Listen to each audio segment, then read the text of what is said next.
नमस्कार, बोधि टेक्निकल में आपका स्वागत है। आज हम लोग शुरू करने वाले हैं सिंक्रोनस मोटर का प्रैक्टिस टेस्ट सॉल्यूशन नंबर 1। तो चलिए शुरू करते हैं। 14 नंबर प्रश्न, सिंक्रोनस मोटर का स्लिप रिंग मोटर की तुलना से क्या लाभ? सिंक्रोनस मोटर का स्लिप रिंग मोटर की तुलना में क्या लाभ है? ठीक है, ये बोला स्लिप रिंग मोटर है और एक सिंक्रोनस मोटर है, तो सिंक्रोनस मोटर का क्या लाभ है? ऑप्शन देख लेते हैं। पावर फैक्टर बदला जा सकता है, एकदम सही है। पावर फैक्टर हमारा क्या है? लीडिंग, लैगिंग और यूनिटी पे भी काम करता है। स्पीड सप्लाई फ्रीक्वेंसी पर निर्भर नहीं करता है इसका, ठीक है। स्पीड जो है सप्लाई फ्रीक्वेंसी पे निर्भर नहीं करता है। नेक्स्ट देखते हैं, स्पीड बदली जा सकती है। रोटर में 3 स्लिप होते हैं, नहीं ये भी गलत है, ये भी गलत है और ये भी गलत है, क्योंकि इसका जो स्पीड रहता है ना, स्पीड समान रहता है किसका? सिंक्रोनस मोटर का। तो इसका जो आंसर होगा ये, ठीक है। 14 का आंसर कितना है? 14 का आंसर है ये। क्यों? क्योंकि इसका पावर फैक्टर ये जो सिंक्रोनस मोटर होता है, लैगिंग, लीडिंग और यूनिटी तीनों पावर फैक्टर पे काम करता है, ठीक है। इसके लिए इसका आंसर होगा ये। चलिए 15 नंबर, सिंक्रोनस मोटर की रोटर बाइंडिंग द्वारा उत्तेजित किया जाता है।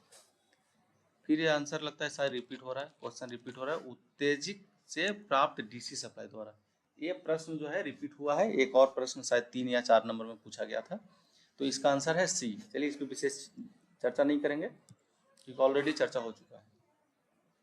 किसी मोटर को एक जनरेटर के रूप में कार्य करने के लिए उसमें गति से घूर्णन करना चाहिए।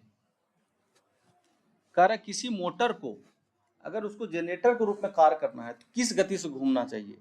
देखते हैं ऑप्शन। रोटर को उसके स्टेटर की तुल्यांकी गति से अधिक तेजी घूमना चाहिए। रोटर को इसके स्टेटर की अतुल्यांकी गति से अधिक घूमना चाहिए। रोटर को दक्षिणावर्त, तो ऐसे ही गलत है। रोटर को वामावर्त, ये भी गलत है, ठीक है। अब बात रहा ये, तो हमारा जो अगर किसी भी जनरेटर को, मोटर को अगर जनरेटर बनाना है तो उसका जो स्पीड होना चाहिए, उसका स्पीड होना चाहिए ऐसे, स्पीड होना चाहिए रोटर को स्टेटर के जो सिंक्रोनस स्पीड है, जो एनएस है उससे ज्यादा होना चाहिए। किसका वैल्यू? एनआर का। मतलब रोटर का जो स्पीड होना चाहिए ना, रोटर का जो स्पीड होना चाहिए सिंक्रोनस स्पीड से ज्यादा होना चाहिए, इसलिए इसका आंसर होगा ए। इसका आंसर क्या होगा? ये होगा, ठीक है। रोटर को उसके स्टेटर के सिंक्रोनस स्पीड से अधिक तेज गति से घूर्णन करना चाहिए, इसका आंसर होगा ये। चलिए नेक्स्ट है, सिंक्रोनस मोटर का निरंतर गति से अतिरिक्त क्या लाभ है? सिंक्रोनस मोटर का निरंतर गति के अतिरिक्त क्या लाभ है? जो बोल रहा है कि सिंक्रोनस मोटर है उसका सिंक्रोनस स्पीड में तो रहता है, तो ठीक है, उसके अतिरिक्त क्या लाभ है और क्या लाभ है? ठीक है, तो इसका लाभ है उच्च पावर फैक्टर। क्या होगा इसका आंसर? उच्च पावर फैक्टर। क्यों? क्योंकि हमारा पावर फैक्टर देखिए, लीडिंग है, लैगिंग है और यूनिटी है। कोई ऐसा इक्विपमेंट नहीं है जो यूनिटी पावर फैक्टर पे काम करता है। लीडिंग पे तो करता ही नहीं है, यूनिटी पावर फैक्टर पे काम नहीं करता है, ठीक है। कोई ऐसा इक्विपमेंट नहीं है जो यूनिटी पावर फैक्टर काम करता है। यूनिटी पावर फैक्टर सबसे अधिक होता है, इसलिए आंसर होगा इसका सी। नेक्स्ट प्रश्न है, एक तुल्यकालिक मोटर सदैव घूर्णन गति पर कार्य करती है। ये तो आपको बहुत आसान आंसर है। इतना देर से हम लोग यही चर्चा भी कर रहे हैं कि एक तुल्यकालिक मोटर है जो सिंक्रोनस मोटर है, वो सिंक्रोनस स्पीड पे ही कार्य करता है। उसका जो गति होता है सिंक्रोनस होता है। जैसी मतलब एनएस जो होता है और एनआर जो होता है, दोनों क्या होता है? बराबर होता है। अगर जैसे ही इसका मान कम होगा, मोटर जो है घूर्णन करना बंद हो जाएगा, घूमना बंद हो जाएगा, ठीक है। इसलिए इसका आंसर होगा तुल्यकालिक। चलिए नेक्स्ट प्रश्न है, नेक्स्ट है 19 नंबर, प्रेरक मोटर का तुल्यकालिक वोल्टेज का मतलब है। प्रेरक मोटर का तुल्यकालिक वोल्टेज का मतलब है। तो इसका आंसर है वाट में रोटर इनपुट। ठीक है, प्रेरक मोटर मतलब इंडक्शन मोटर का तुल्यकालिक वाटेज का मतलब क्या है?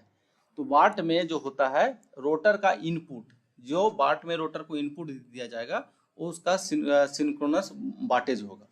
ठीक है, नेक्स्ट प्रश्न है 20 नंबर, तुल्यकालिक गति होती है, आंसर है इसका ये स्थिर। तुल्यकालिक गति हमेशा क्या होता है? स्थिर होता है।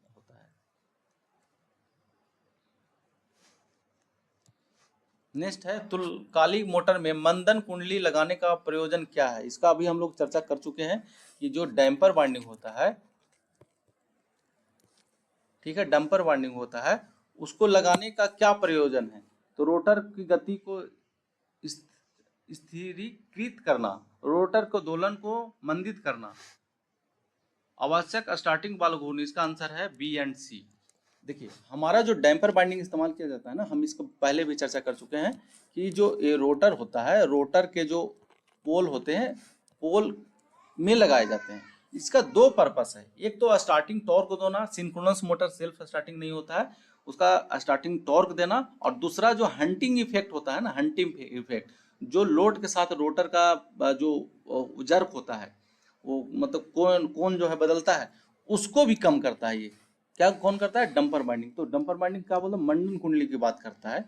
तो ठीक है, इसमें है रोटर को दोलन को मंदित करना, मतलब जो हंटिंग हो रहा है उसको कम करना, और दूसरा रोट आवश्यक स्टार्टिंग बालाघूर्ण प्रदान करना, मतलब जो स्टार्टिंग टॉर्क है उसको आवश्यक मतलब जितना जरूरत है उतना प्रदान करना। तो दो है, एक हंटिंग इफेक्ट करेगा और दूसरा क्या? स्टार्टिंग टॉर्क प्रदान करेगा। इसका आंसर जो होगा डी होगा, बी एंड सी।